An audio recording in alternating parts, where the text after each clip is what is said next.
Hello, it's Tuesday, it's tea time, let's talk. March is all about mindset shifts, and this week I'm going to talk about the concept of, I could never do that. You ever make something or do something and you show it to somebody and their first reaction is like, oh, I could never do that. I could never crochet a whole blanket. I could never knit a lace shawl. I could never paint a whole army of little tiny dudes. I could never sew my own clothing. Please forgive my heater. It's like 20 degrees outside, so if you can hear that, I'm very sorry. I know that they mean it to sound like they're impressed, because they are impressed, and the scope of this thing that you have done doesn't compute to them. They can't wrap their minds around everything that went into it, not just the project, but the learning how to do the thing. They maybe tried in the past to do something and weren't good at it and decided that they were never going to be good at it. How many times have we heard that? The thing is, we're not mutants. These aren't superpowers. The things that we do, we've learned to do. We've taken the time to figure out how to do them and to get the muscle memory and to, we put in the work. It's kind of insulting, really, for someone to say that they could never do it, because it's not that they could never do it, because we're living proof that they can. It's that they don't want to take the time. It's like when they say, you're so talented. I can't stand that. That's not a compliment. You think that this skill just sprung up, fully formed. I was good at it from the very first moment. How many times did I have to set in a sleeve incorrectly before I rocked the proper way to do it? I still mess up on sleeves occasionally. Sometimes I will sew a whole skirt panel upside down or inside out.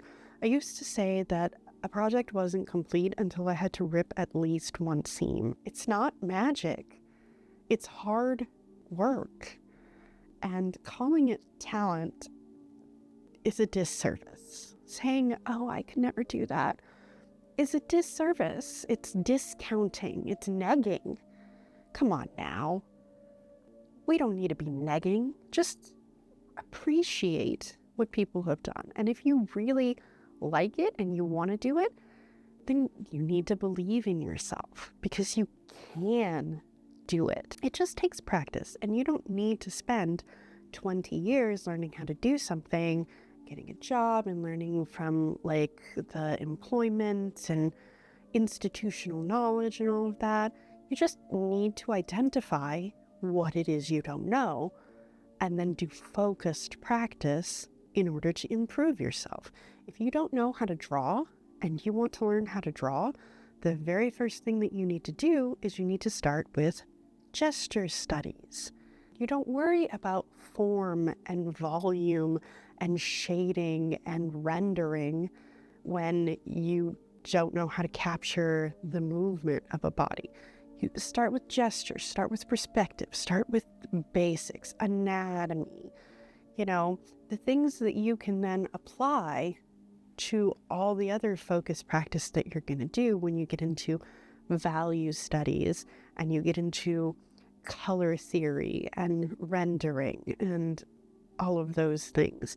If you want to learn how to miniature paint, then go and get some cheap miniatures and some paints and just start putting paint on. Look at it and say, what is it that I don't like about this? And learn how to do that better. That's literally all of these things. You do it, you figure out what you didn't like about it, and you learn how to fix that. If you are mindful about this process and you put in like 15 minutes a day and you seek out the resources that will teach you the correct way to do it, a year, maybe, and you'll be as good as some of the people that have been doing it for 5-10 years. It's that focus that's really going to get you to where you want to go, where you want to be. Now, having said that, here's a very important point. You don't have to be good at it. You don't. You do not have to be good at anything you do, especially if it's a hobby. You don't have to. You could just do it because you like to. There is absolutely nothing wrong with that. Nothing. You do not have to continually get better and better and better unless you want to. The only pressure that is on us to do these things that we do for love is from ourselves, right? We can look outside of ourselves and we can go and read those judgmental posts in the historical costuming community forums where, like, let's just be real, you can't win. You really can't. Either you haven't used a historically accurate fabric or technique, or you're flaunting your wealth because you can afford the historical fabric. You really can't win. Those people are going to judge you no matter what you do, whether you use a machine or whether you sew it by hand. Oh, you don't have 16 stitches per inch or whatever it is. There's like this invented pressure of elitism in a lot of communities, like miniature painting. If you're not as good as Sergio, then get out. No one wants to see your stuff, which is BS. There is elitism and pressure that you can take from all of these communities if you want to be a part of them, but why? Like, really, why? Why do we let other people's opinions influence us at all? Why, if I like to sew things at the machine, then let me sew things at the machine. If I like to sew things by hand, let me sew things by hand. If I want to put glitter on my neckrons, I'm going to put glitter on my neckrons. And if you want to call me evil for that, I don't care. I have glittery neckrons. They make me happy. And that's all that matters. I do what I want because my life is not about making somebody else happy.